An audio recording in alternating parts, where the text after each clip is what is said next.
Idea spot किया था, बताया था आपको कि 11 के ऊपर टिक रहा है और देखिए एकदम से बहुत शार्प मूव आया उसके बाद और अब 11 रुपये 16 पैसे और और अब ये 52 वीक हाई है और अब फाइनली 11 के ऊपर ये स्टॉक सेटल हो रहा है।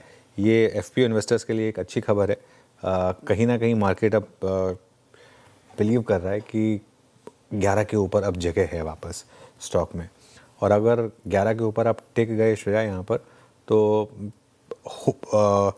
11 से 12 के बीच में इतनी सारी सप्लाई ऑब्जॉर्व करके अगर सब कुछ हो गया और अगर एक बार रिलीफ आ गया गवर्नमेंट की तरफ से, बड़ा रिलीफ आ गया, तो फिर ये स्टॉक वापस मुझे लग रहा है कि एक बार के लिए 13-14 की तरफ जा सकता है। देखिए क्या होता है ना, स्टॉक मार्केट में हमेशा आपको एक टाइमिंग कई बार मैटर करती है इन स्टॉक्स में, इंपॉर्टेंट होती है, बहुत इंपॉर्टेंट होती है। हमने 17 पे जब नेगेटिव व्यू लिया था तब पूरा व्यू ये रहा था कि आप भारती में रहें, वोडाफोन आइडिया को अवॉइड करें और लगातार ये व्यू रखा हमने। 6 तक गया था फिर। पूरा 6 तक गया, 6 तक वो व्यू रखा।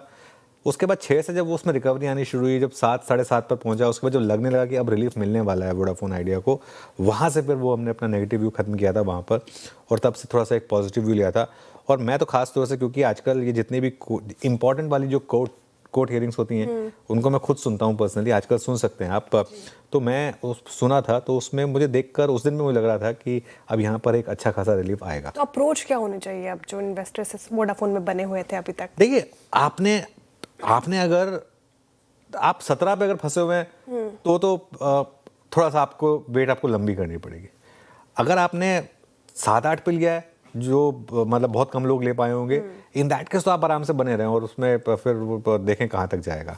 अगर आप एफपीओ इन्वेस्टर है ना, उसके लिए उनके लिए धर्म संकट है। उनके लिए धर्म संकट क्यों है कि आपने 11 पे लिया था, आपने एक बार 17 पे जाते हुए देखा, 17 पे आप बेच नहीं पाए, जबकि 17 पे आपको बेचना चाहिए था। लेकिन फिर वो 17 वाला आपने 6 रुपये देख लिया, अब आप 6 पे भी नहीं बेचे। अब आप क्या करें? अब आपके अपना प्राइस लेकर निकल जाए या फिर अब आप वेट करें, है ना, फिर 17 का वेट करें। तो मेरे ख्याल से अभी बने रहें इसमें, अभी बने रहें, क्योंकि इसने जो एक तरह से कहते हैं ना वर्स्ट, वो झेल लिया है।